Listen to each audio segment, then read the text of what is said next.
Okay, this is the situation end of turn 2, October 1914.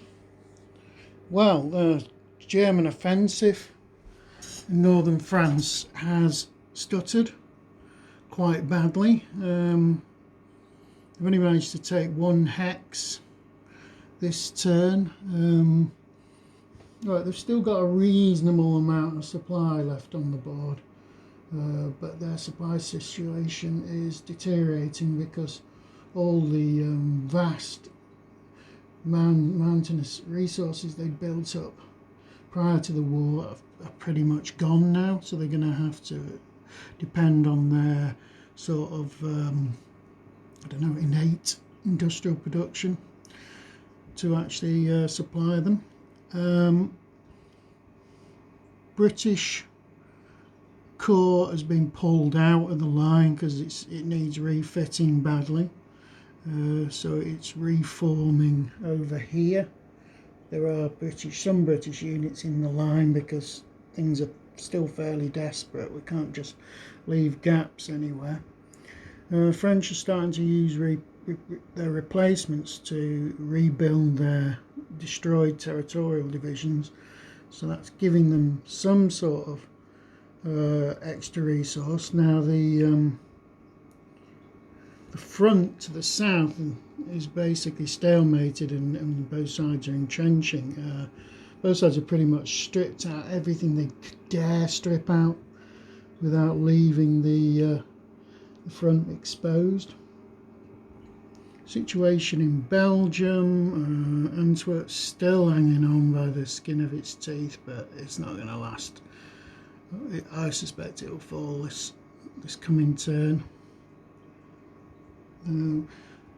Germans have transported a few units to the east over there, which might be a mistake. They certainly won't be transporting any more units to the east. They've really got to see if they can make a bit more progress in France. They really need to get to Amiens. If you can cut that rail centre off, you can sort of break the Allied forces up, because there's not you can separate all the railways up. You can certainly make things very unpleasant for any units north of the Somme. I don't know. I think this is the end of the beginning. To be quite honest, as Churchill once said, it's not the beginning of the end, it's merely the end of the beginning. Yeah, quick correction. When I said British Corps being pulled out of the line, I meant the British Army, not the British Corps. Situation in the east. German attempts to throw the Russians out of East Prussia is stalling.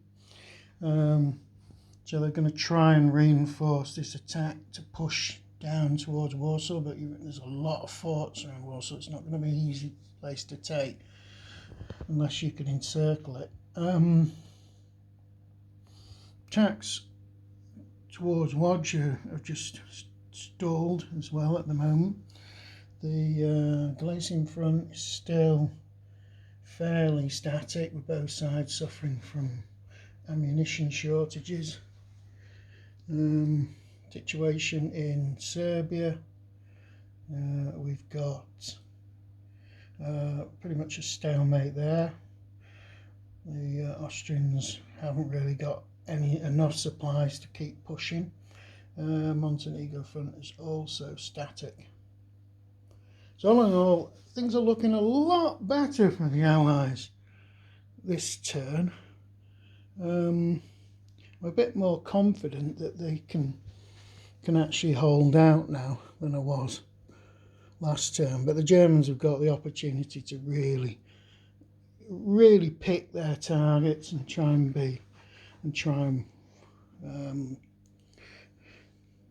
sort of take the sheaf and plan as far as it is going to go.